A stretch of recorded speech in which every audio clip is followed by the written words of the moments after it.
స్థితిలో మా బాధల్లో మేము ఉన్నప్పుడు కూడా మాకెవరు ఉదాహరణలే, మాకెవరు దగ్గర చేయలే. మా భర్తలు పోయిరు, మా పిల్లలు చిన్న చిన్న ఉన్నప్పుడు కూడా వాళ్ళు పోతుంది. మా పొట్ట కొరకు మేము కష్టపడుతున్నాం, మేము బాధపడుతున్నాం. మా బాధ మేము ఎవరికి చెప్పుకుంటలేం. ఉన్నోళ్ళు ఉన్నా కానీ మాకెవరు తెచ్చి పెట్టలేరు. మా కష్టం చేసిన పరిస్థితి కూడా దారుణంగా చంపేసారు. ఆ చంపిన మనుషులు ఎవరో వాళ్ళు మీరు పట్టుకుంటారో, మీరు ఏం చేస్తారో మీరు న్యాయం చేయాలి.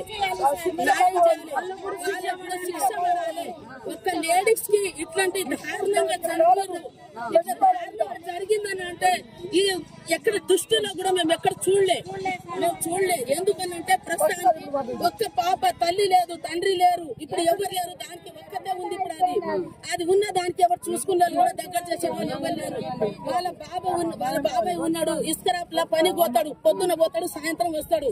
ఆయన కూడా మస్తు కష్టపడతాడు. ఆయనకి వెనక ముందు ఇవ్వలేరు. ఉన్న ఇద్దరు అన్నదమ్ములు, అన్న చచ్చిపోయిన తర్వాత వీళ్ళకే బిడ్డ నాదే, కొడుకులు వీళ్ళే నా ఫ్యామిలీ అని చూసుకొని చూసిండు సార్.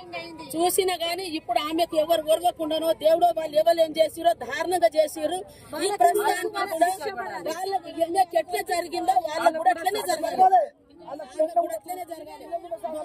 కళ్ళ ముగట్ల ఆమెకి ఎంత బాధ ఉన్నదో ఇప్పుడు ఆ బాధ మేము చూడాలి. వాళ్ళకు కూడా వాళ్ళ ఇంట్లోనా గానీ అక్క చెల్లెలు ఉండొచ్చు, అన్నదమ్ములు ఉండొచ్చు, వాళ్ళ ఉన్నోళ్ళు అందరికలను ఉండొచ్చు. ఇప్పుడు ఈ పరిస్థితిలో మాకెవ్వరు లేరని కాదు, మాకెవ్వరు లేరు, మేము లేరు కాబట్టి మేము ఈ బాధతోటి మేము అనుకుంటున్నాం. మా బాధ మీరు అర్థం చేసుకోవాలి. మా బాధకి